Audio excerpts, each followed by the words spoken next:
If you've watched our fiction series, you've seen the Aether core that keeps Gray Harbor's engine alive, a glowing substance that isn't fire, isn't electricity, isn't quite explainable. That idea isn't invented from nothing.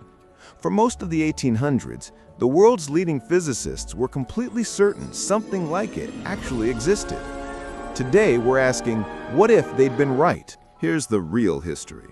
First, light behaves like a wave. That much 19th century physicists had correctly worked out.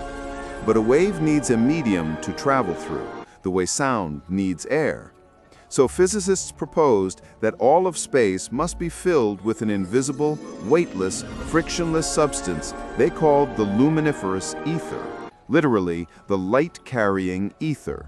It wasn't fringe science. It was the mainstream, load-bearing assumption underneath most of 19th century physics. Then, in 1887, physicists Albert Michelson and Edward Morley built an extraordinarily precise instrument specifically to detect Earth's motion through this ether, since the planet moving through a stationary medium should have created a measurable difference in the speed of light depending on direction. They found nothing. No difference, no drag, no ether wind at all. It's now considered one of the most famous failed experiments in history, famous precisely because the failure was the discovery. There was no ether.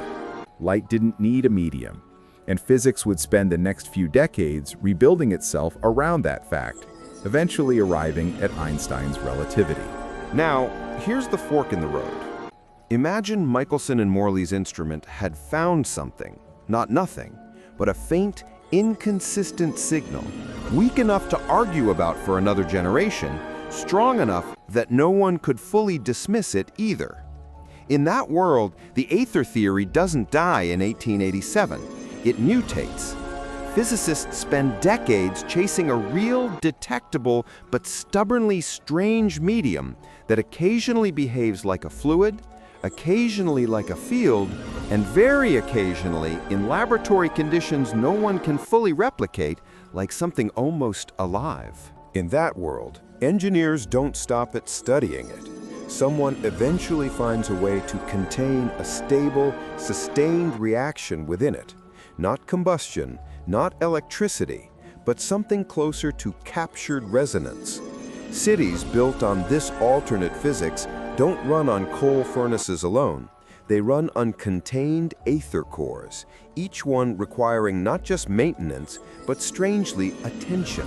Because unlike a boiler, an Aether core's stability seems to depend on being monitored, understood, even in some sense, listened to. That detail isn't just convenient world building for our fiction series. It's the actual thematic question this alternate history raises. If we built our civilization on a form of energy we genuinely didn't understand, dressed in mathematics but never actually explained, would we have learned to respect it more carefully than we've learned to respect the energy sources we do understand?